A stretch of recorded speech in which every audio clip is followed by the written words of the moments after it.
We've got a Greg Cody Tuesday. We've got a scared Greg Cody right now. He came in here saying, because his son has pushed and prodded him to get a more modern haircut, to keep up with the times, to not just look like Beowulf or Ben Franklin, but to really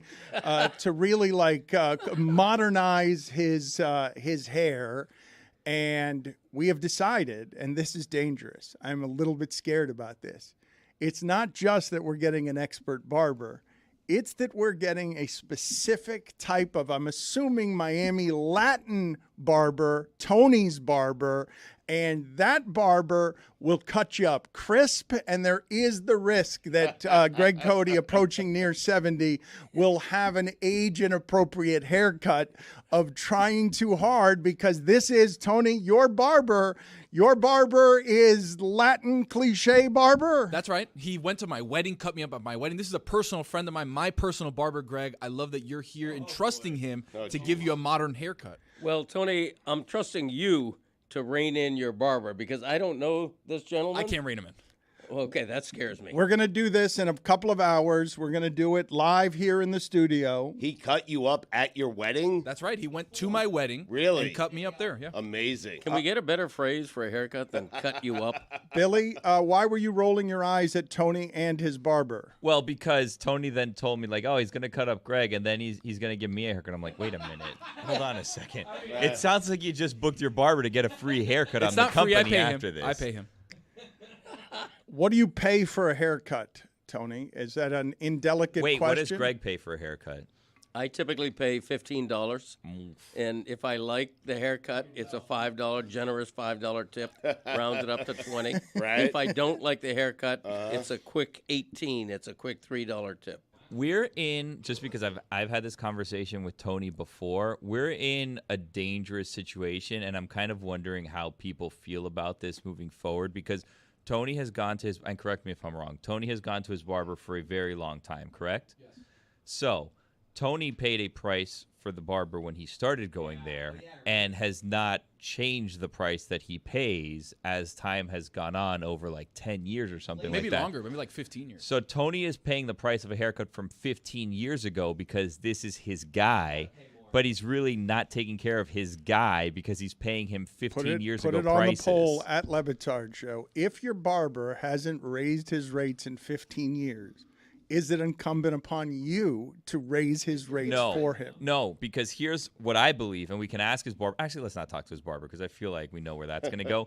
But if you ask his barber what he would charge for a haircut now, I guarantee you that for a new client, it's not what he would charge the price of from 15 years ago that Tony still pays. So I feel like Tony's doing him a disservice by not paying him a little more. Billy, he's here to cut Greg's haircut on the biggest podcast in the world. What are you talking about? I'm giving him access to areas that he would never be able to get to. Yep. He should pay you to cut your hair. No, I didn't say that. I didn't say that. But I am. They should be for free, though, I think. No. I pay my boy because I take care of him, and I'm a very frequent user. You pay him $10 a haircut, right? That's not true. 25.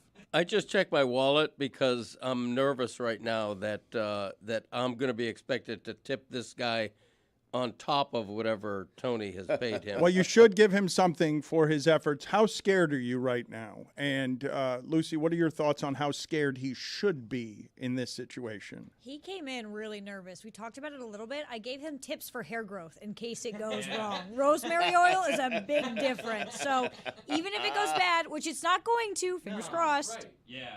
We can grow it back real fast. I got some tips and tricks for you. Okay, good. What are you worried about, though? Like, I'm worried that it's going to be, I hate the phrase age inappropriate, but in this case, I'll use it. And by the way, I only have $7 in my wallet. A lousy tip. Age inappropriate.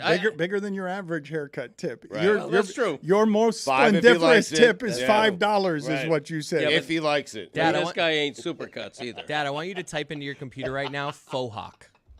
That's what I think we go for. You should get that. I ain't got anything to do with a mohawk. I'm telling you, That's it's up to the stylish. barber. It's like longer on the top, shorter on the side. I'm telling It's you, up to the barber, not you. Does your barber do those haircuts that he lights that on fire? No, that they come do on. sometimes? That's gimmick. He does not do that. Oh. That is a very very Latin Miami barber shop. Let's put some pyrotechnics Fire? in the All situation. right, now you really got me scared. Mohawk, hair on fire.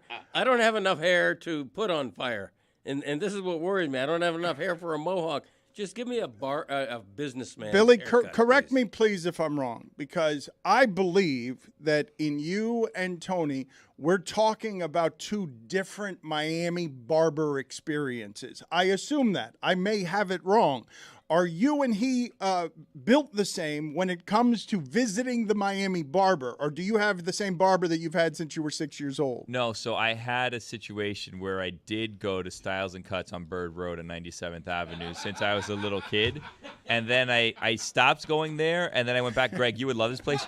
$12 for a haircut. Wow. 12 bucks. Yeah, but it became a thing where it was like unreliable. I'm not good at getting haircuts. I'm just going to say that right now. I'm not a good haircut getter. I have a thing with my neck where when they put the thing around my neck, it feels like it's suffocating me, and I'm really bad.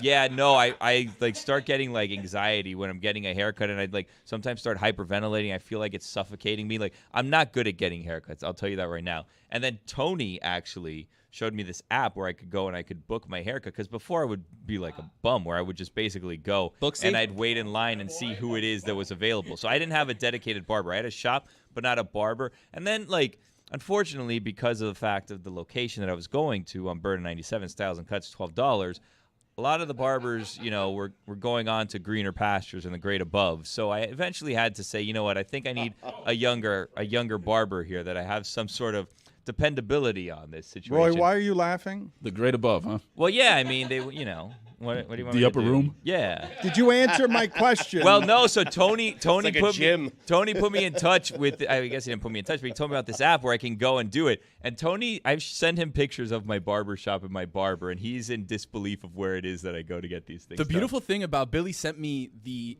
@ of his barber on Instagram, but it's actually turned into a real estate page inexplicably. I don't know. He's Well, like, hey, do different you want to businesses, hey, yeah. do you want to sell a house? I want to ask the entirety of our worldwide audience, do you think that anyone can beat my father on the bargain of you get your hair cut, you get your nose hairs trimmed, you get your eyebrows done, $10 with a $2 tip?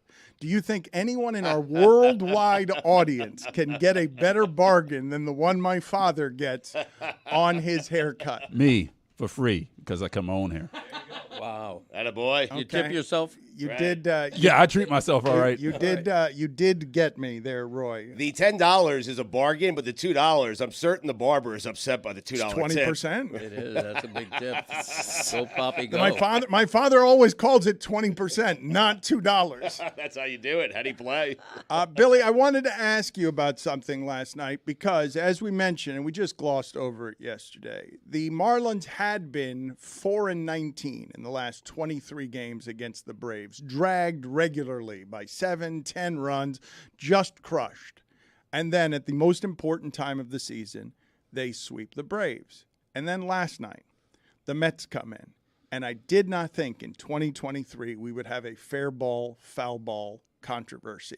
But the Marlins lost a game that was hugely important to them. I imagine you were hanging on every pitch. I imagine, again, you got mad at David Robertson for being someone who makes you take Pepto-Bismol beyond your normal anxieties. And then Scott gives up a home run to a lefty. He's been great all season long. But the foul ball, fair ball thing, how crazy did that make you? I don't understand how that happens still, especially when you have like a stadium with a roof.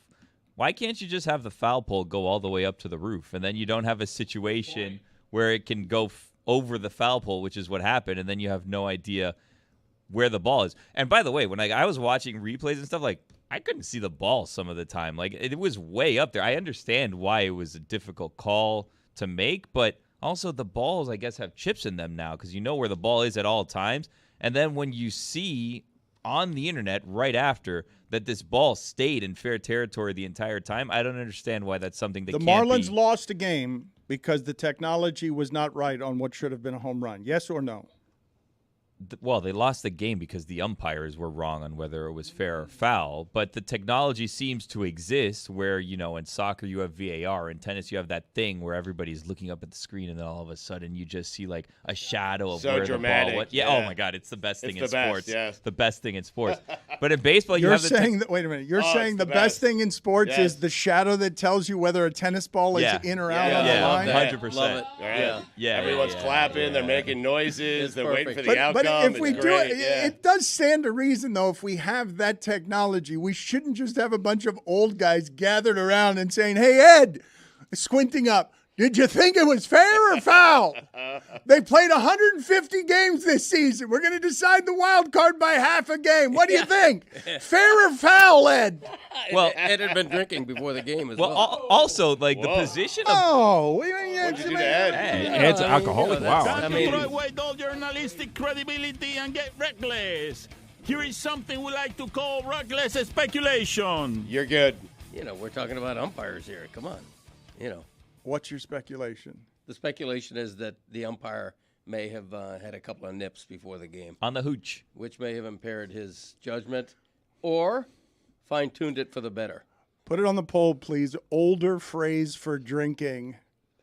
On the hooch or couple of nips?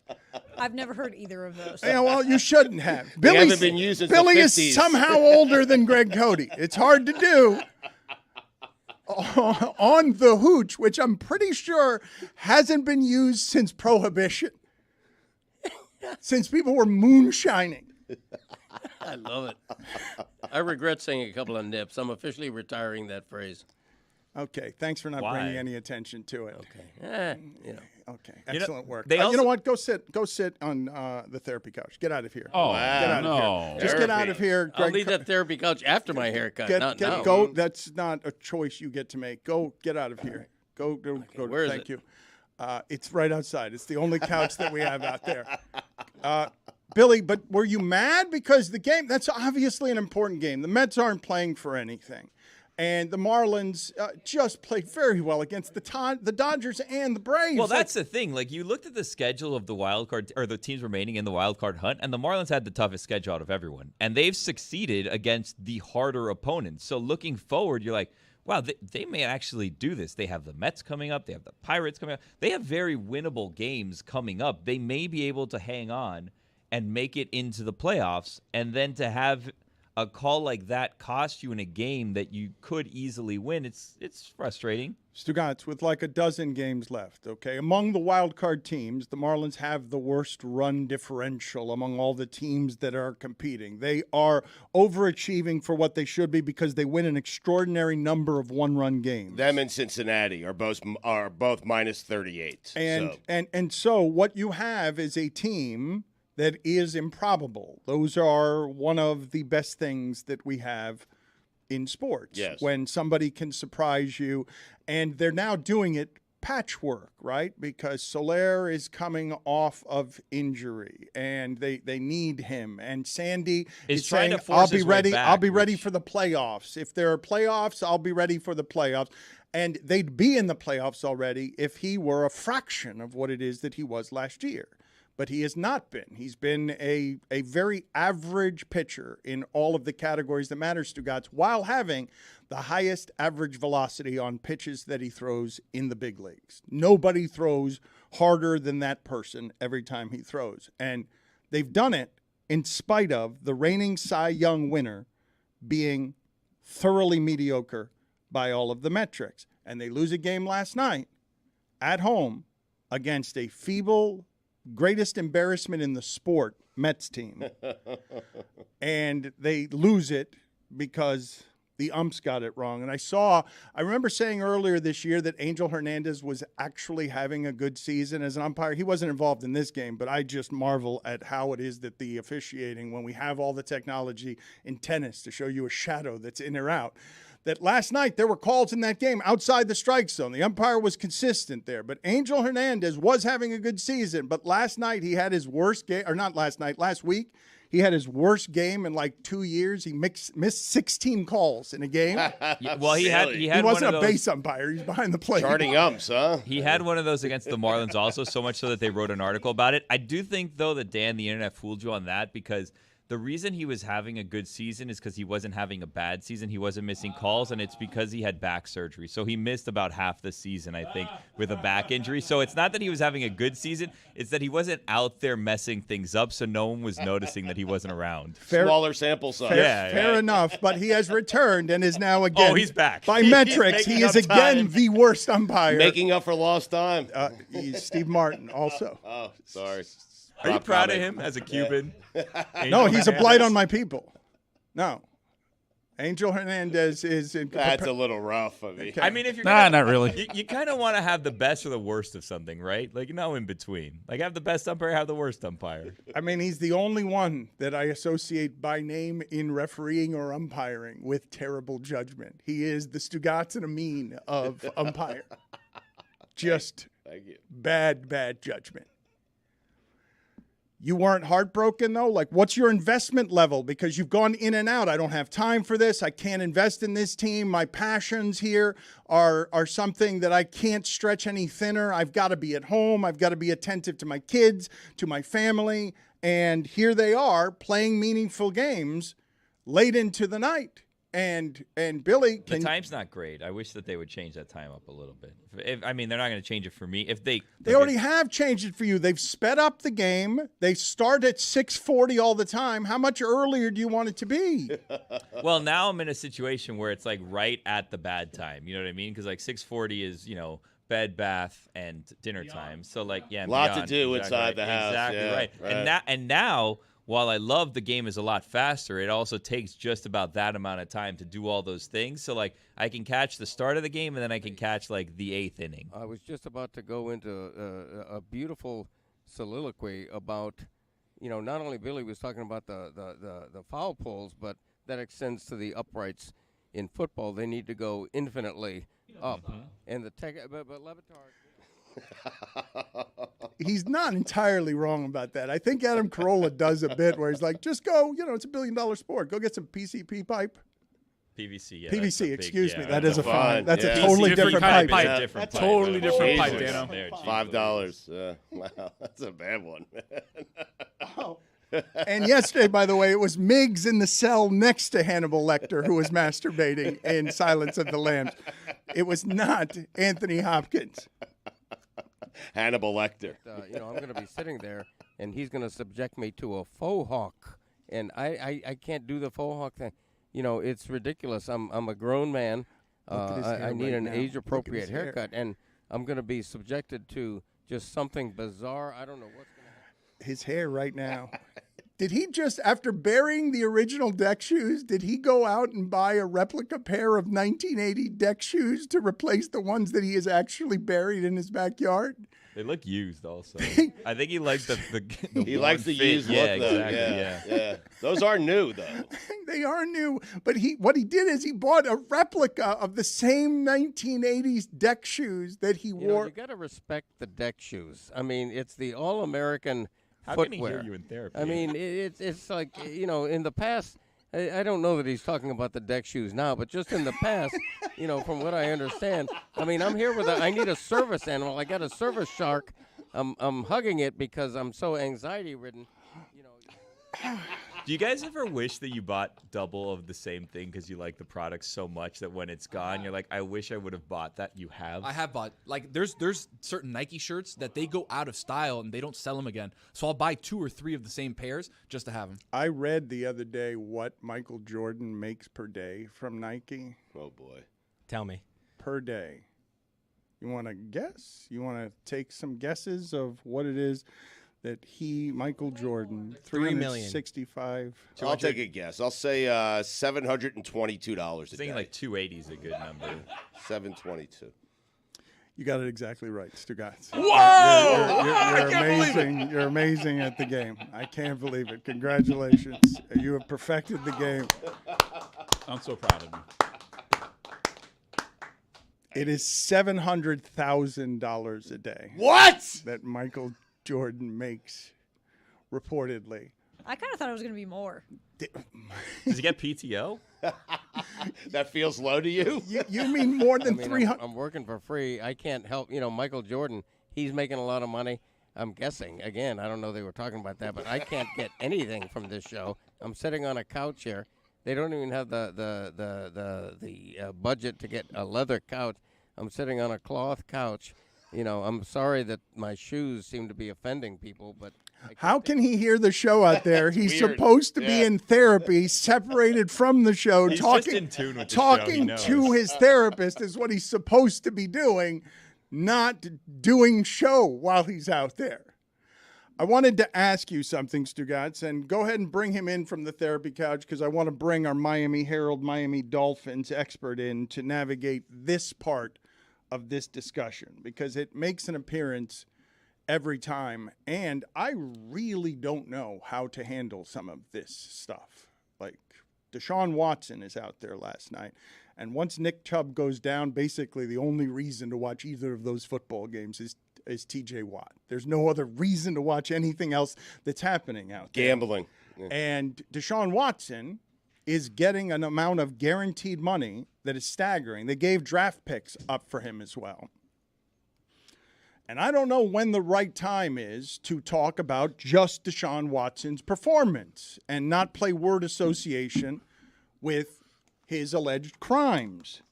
But when someone writes in the following, and it's fair criticism, I think, because I don't know what to do with the following. Le Batard loves to lecture the world on morality, but has no problem drooling over noted good guy Tyreek Hill on a weekly basis. Now, I've mentioned several times that he hits men, women, and children. And I've mentioned many times also that we were going to do when he was starting his podcast, we were going to go on each other's podcasts. He was going to come on this one, and I was going to go on that one. And as soon as I told home and home. As soon as I told his people, hey, I've got to ask him about his past, that vanished. But his past hasn't vanished. But there is no one in Miami, I think, that wants to hear about it right now. And I don't know if you're reading what's happening with Xavier Howard. I don't even know how to traverse some of what's true here and what's not true because something was debunked in a lawsuit. And so you hear a lot of stuff that has some holes in it about 4 different pregnant women and video of somebody hitting his car with a baseball bat and reports that he gave herpes at a herpes clinic to somebody who was working there, and I don't know what's true here, what's responsible here to report, but as some of this stuff makes its way around the huddle, and it's a 2-0 team that yesterday, I saw the coverage, Stugotz. The Dolphins, 2 weeks in now, everyone's saying, whoa, look out Super Bowl. Now, 2 weeks in a way they were not doing that last year. They are the talk of the NFL. Pro Football Focus has them ranked. I know Lucy doesn't like them, but has them ranked as the best team in the NFL. They went on the road and they won 2 road games to start their season 2-0.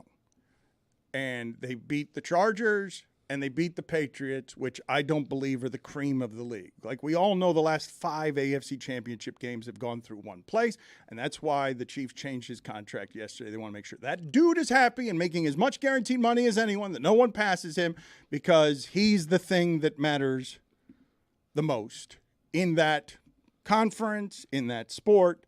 But Miami is talked about now in that class. When you watch the Chiefs go to Jacksonville and their offense looks more constipated than Miami's does at New England. One of the things that I mentioned yesterday, because I don't know if you've seen this, Stugotz, but this is staggering. Bill Belichick, without Tom Brady, his record is 79-89. Dave Wanstett's was 82-87. Come on.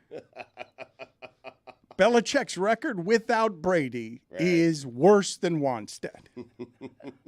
And when you're watching yesterday, when he doesn't have Brady, you may have seen the stat or Sunday come up, Stugotz, that said the Patriots in the red zone, the worst team in the league since 2020. Makes a difference to have Tom Brady throwing to Gronk. and Mac Jones trying to do what it is that he's trying to do. But the way that they're talking about the Dolphins now, Stugotz, has changed. And my question to you is, should I be saying every time he goes for a 70-yard touchdown pass, noted abuser Tyreek Hill had 211 yards? That would be an odd way to cover Tyreek Hill. I mean, but what is the right way, though? I think there not are. that way. I think there are only odd ways, is what I'm saying. I'm saying that so much of this is shifted now in terms of how people feel about the misbehavior of their athletes, combined with sports can't stay out of the real world. If you have toxic workplace issues in Hollywood or in your place of employment, they're going to make their way to sports. If you have race issues, and I'm asking you about this one, because Deshaun Watson last night, I'm guessing, I would not watch either one of those football games, but I'm guessing there was no mention anymore. He's now just a quarterback, right. I would guess. Am I wrong about this, Lucy? No, they did mention it once. They were like, noted accusations, and that was it. He hasn't been the same. Like, he stinks as a quarterback. They gave up so many picks and so much guaranteed money, and that's what you get? 16 for 29, 150 yards, everything's thrown 5 yards. You got nothing? And Baker looks good. I mean, he's 2-0 with the Bucs. And without Nick Chubb, he's going to look even worse. It's going to be much tougher for Deshaun No, there's Watson. more on Deshaun Watson without Nick Chubb. Nick Chubb was the offense. Yes. Now Deshaun Watson has to be the offense when you're making $45 million guaranteed dollars a year. Right, correct. Like, it's on Deshaun Watson now. On the field, it's on Watson to be great. Amari Cooper comes back last night, and despite injury, gives them something. If he's hurt too, I don't know why it is you would watch Cleveland football. But I'm going back to the question, Greg Cody. You're a moralizer in print. Columnists do that. You are a homer. Miami has a genuine league-wide superstar in their wide receiver. I saw a list of wide receivers who didn't combine for 211 yards in week 1. It was like 8 famous receivers, right? Because they have somebody who went from Kansas City because he wanted his own team, didn't want to be in the shadow of Mahomes, wanted to speak freely, didn't want edits on his podcast, wanted to be a star, wants to be a Miami star, and has been made a Miami star. What percentage should it be fawning celebration of sports? And what percentage of it should be, hey, are you also uncomfortable rooting for someone who brings you excitement and enthusiasm? Xavier Howard, congratulations. But your whatever it is that's true about your life, it seems quite the mess. Like, if any of this stuff is true, it seems like what you've gotten going on away from the field is a giant mess. I think it's pretty simple journalistically. I think a lot of it depends on how far in the past the allegations or worse are. With Xavier Howard, it seems to be more current than with Tyreek Hill. I know Tyreek had that silly incident that came to nothing a couple of months ago. But he did hit somebody on a boat. Like, that's not denied. He slapped somebody on a boat. Right. But supposedly with some cause. I'm not going to defend him. That sounded like a defense. I'm not going to defend him raising. But no, here's my point. Supposedly, though. Supposedly with some cause to slap someone upside the head. Here's the larger point. When I'm writing a game column about how great Tyreek was, or praising him because he called Patriots fans the worst fans in the league and said, put my name on that. I like that in a player. He's colorful off the field. He's great on the field. He's the reason they're maybe the best team in the league, or one of the great reasons. I don't feel the need in everything I write about him to say Hill, who while in college was in trouble for the. No. Now, if I'm writing a profile on Tyreek Hill, if I'm covering the entirety of his life and career, of course that's a part of it, maybe a big part of it. And let's see what he says about it and how he reflects on it, if he's willing to talk about it at all. But in the day-to-day coverage of the team, I'm not going to bring stuff like that up every chance I get, because I don't find it relevant right now to what's going on with the team and how good they are. You should be able to celebrate his accomplishments on the field without having to bring it up every single time. Okay, but that's how I feel. Okay, and you guys are fine in saying that. I agree with you, but I'm asking, in an impossible terrain, for you to give me a number because you're being absolute. You shouldn't have to mention it every time. Okay, so how many times should I mention it? How often should I mention it? What is the distinction? How long should go by before these things are allowed to disappear into the ether? Once a month for me. Well, I mean, I think like if you're discussing like he missed all of last season because you mention it there, right? But it's like, oh, and that's a first down by Deshaun Watson, who was accused of, like, then it's kind of like, well, what are you doing? It's the third quarter of the game. When you're addressing why it is that he's been gone, it would be silly not to explain why it is that he's been gone, because people could think like, oh, it could be injury, whatever. But what's my answer to this particular criticism? What is the correct answer to Well, there's no correct answer. Like it's not like there's like a chart that we look at and we're like, okay, well, this was the offense. You have 8 months and 3 days that you get to mention this. There's no answer that's going to satisfy the critics who are coming at you for not talking about Tyreek Hill and his, what he's done off the field every single time you bring him up. There is no right answer for that person. I think with Xavier Howard, like, that's a lot of speculation. So like it not being discussed makes sense because we don't know what's true and what's not there, Now, another factor is, what is the effect of the controversy on the on-field performance? In the case of Deshaun Watson, it's fairly recent. It's just last year. And it's fair to wonder, as badly as he's playing through 2 games, it's fair to ask, is the shame he might feel or the controversy that he's still dealing with, all these ongoing lawsuits, is that affecting his on-field performance? That's a legitimate question to ask, and so I would bring that up in the context of writing about what's wrong with Deshaun Watson. What are your thoughts? What are the audience's thoughts? I would have liked to have talked to Tyreek Hill over the stance of, if he comes on here, people who manage Tyreek Hill's career, he will get a question about this, and then the interview evaporates. Because what does he need to do that for if he could just be on his own podcast saying whatever he wants without anyone asking him about that? Like, I know that Stugotz would have – we don't do conditions around here on interviews, but I'm genuinely asking the audience right now, what is the right play? Because I don't think doing that buys me anything. I don't think anyone cares about it other than me talking about it now. And there he goes grandstanding, or there he goes, another one of his moral causes when he's willing to celebrate Tyreek Hill every time he runs 80 yards. The right play for you is exactly how you handled it. For you, everyone's different, Dan, but for you, that's but what does it buy you is what I'm asking. The price of that principle is what? Does anyone I don't believe anyone in the audience cares. Yeah, but you care, and it's your show, and it's your voice. No. So you made the decision that I think everyone who knows you knows that you would make. And what you gain is what you already have, which is integrity. And some people in the audience probably do appreciate that you wouldn't have Tyreek Hill on with the condition that you not ask him about the controversy in his past. On the other hand, I didn't always do this very well, I try to put myself in the athlete's shoes as well. I don't blame Tyreek Hill for not wanting to rehash what's a few years in the past now. I don't blame him. I feel like he feels like he's moved on.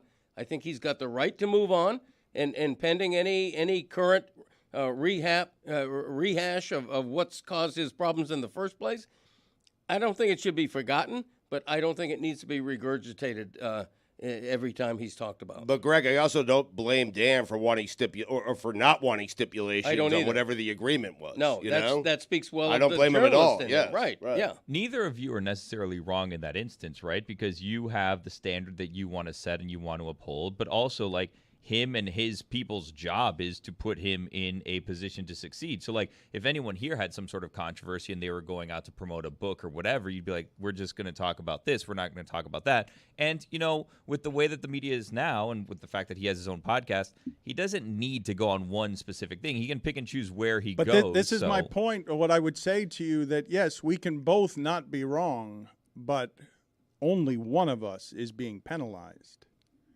Because I don't actually believe that anyone cares. The way they think about journalism these days, Lord knows how tired they are of hearing me talk about journalism. As journalism dies, I don't believe that the audience at large cares about that. I think if I gave the audience the choice, hey, audience, Do you want to hear from Tyreek Hill, or do you want Tyreek Hill's interview to be canceled because I've got to ask him a question about his past? My guess is the audience is not going to choose the latter there, and so the cost of that is one-sided. Yes, of course.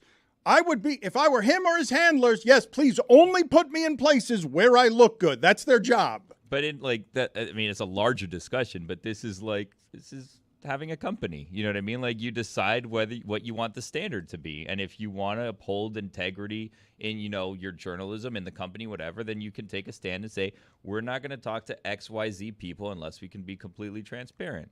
And maybe some people will care and maybe some people won't, but it's just, taking a stand. Look, you're not going to make everyone happy no matter what you do, Dan. Like, whether you talk to him or you don't talk to him, there's always going to be someone that's upset about it. It's just what makes you more comfortable and what you're comfortable with the decision being. I think a good portion of our audience would be disappointed if you agreed to that. If you were to have Tyreek Hill on, do a home and home, and not ask him about his past, I think they'd be disappointed in you. I do.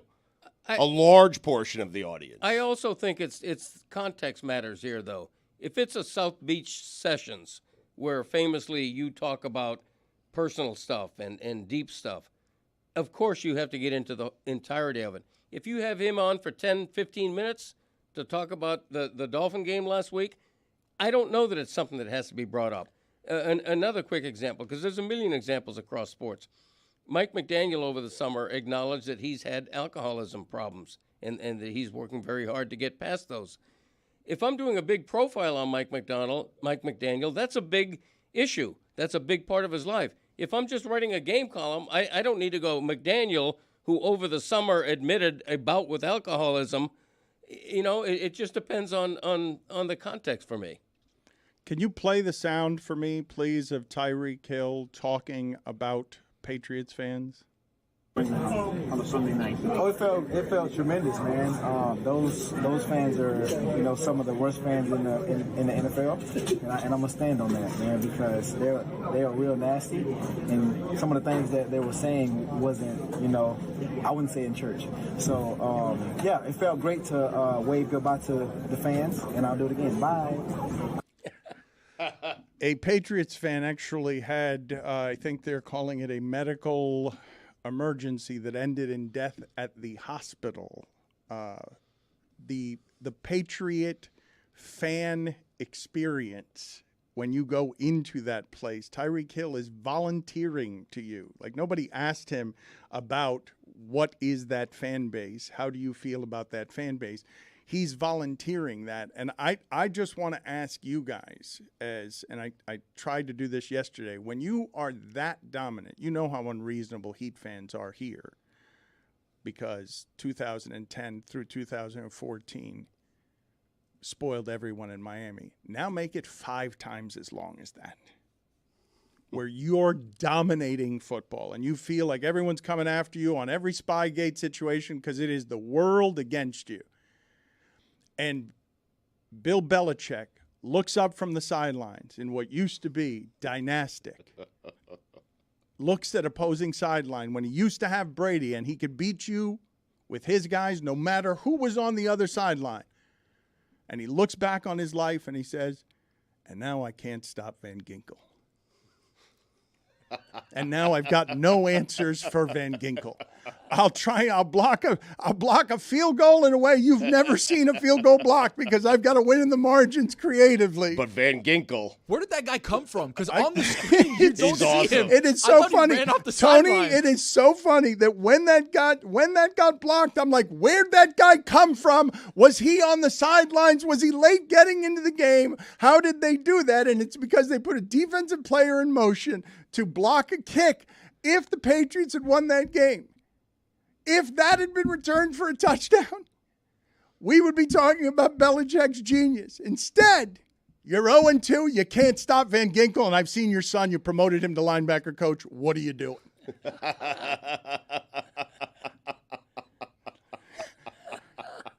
He does not look like a genius anymore, correct? No, spiking the challenge flag. The aura has run away from Bill Belichick, and Tom Brady took it with him and isn't giving it back. And Belichick, he's famous for taking away what the other team does best.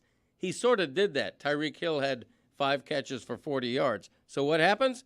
Raheem Mostert happens, and the defense happens, and there's more than Mike McDaniel happens. That's what it was for me. It was him being able to show, like, okay, Belichick, you're going to take this guy away? Well, we could just do this. Right, and New England famously takes away the edge, so they're running up the middle like you rarely see the Dolphins do. Half of Mostert's yards, maybe more than half, were coming between the tackles, and he was finding opening. And the offensive line, which is maligned justifiably and was missing their best blocker, Terran Armstead, they did a great job against Belichick's defensive line. So the Dolphins, they won both games in very different ways, which is indicative of a well-balanced team that might just be the best team in the league. Did you hear the breakdown of that blocked field goal? Jake Bailey, our punter, who's our holder, used to be a Patriot. So people are saying that he has some tell of, like, he lifts his head, he takes his head, whatever it was, that this guy was able to time. Oh, when this guy does this, I'm just going to take off and get the running start, and I it think paid off. McAfee covered that very well yesterday. Van Ginkel will be joining us later in the show, but just as I gave the stat earlier, Stugotz, that Bill Belichick is worse than Wanstead, basically, which is fairly breathtaking without Tom Brady. His career record is 79-89. I want to give you what I believe to be the greatest stat in the history of football. Wow.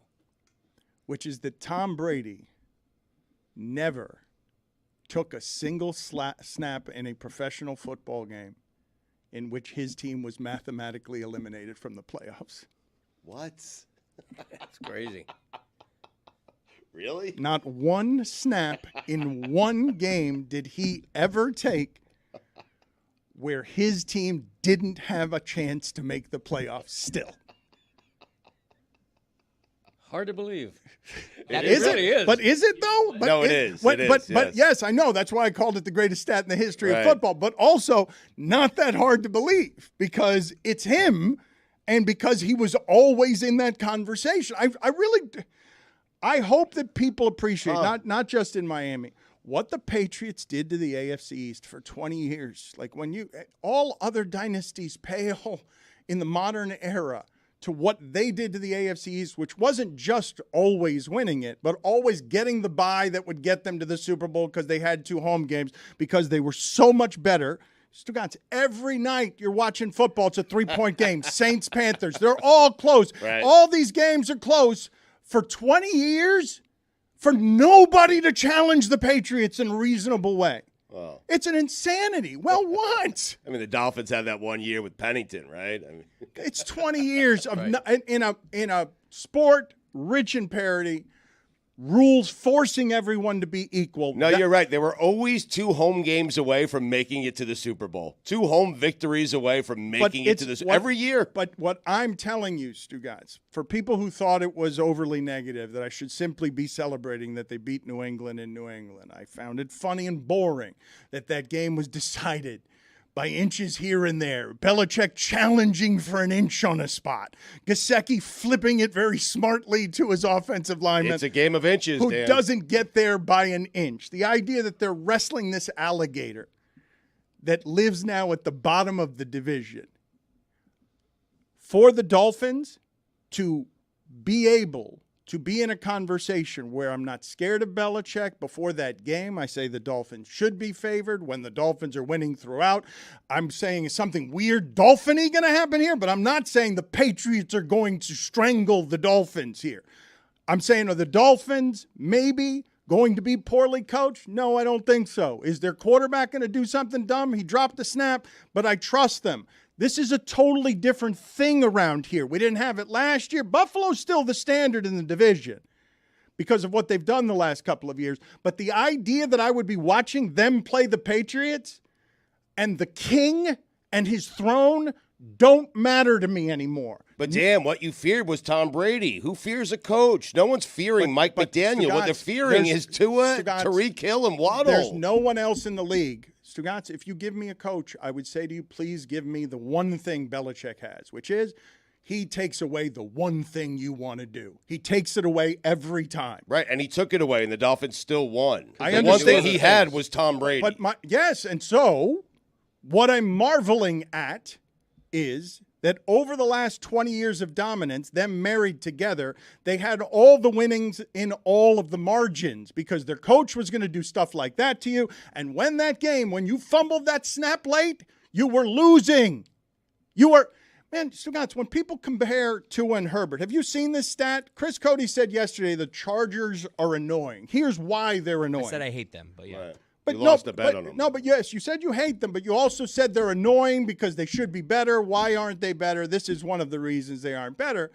And this is a fairly staggering thing to say, given that we are comparing Tua and Herbert for the last 3 years. Herbert has had and blown 10 fourth-quarter leads. They're leading in the fourth quarter, and then they don't win the game. That's more than anybody since 2020. And that's why they're annoying. That's why Staley's in trouble. That's why Herbert is probably under-regarded as winner guy. But at the end of that game, Dolphins-Patriots, Tom Brady beats you. You're backpedaling in your living room. You're so afraid of what Tom Brady – what do you mean Tom Brady has the ball? You can't tell me, even as Mac Jones went down the field, that you're going to fart your way to Gesicki flipping it to a lineman instead of Brady throwing it into the corner with something super precise. It really is something that I haven't been able to enjoy down here in 20 years. It's been 2 decades since we've been able to feel anything like what I'm talking about. Energy, passion, expectation, fun. It was an unusual feeling Sunday, which is I never thought the Dolphins were going to lose. Throughout that game, there wasn't a single time when I thought, oh, here it comes again. The Patriots are going to be the Patriots. They're home. They're going to win this game. Never thought the Dolphins would lose.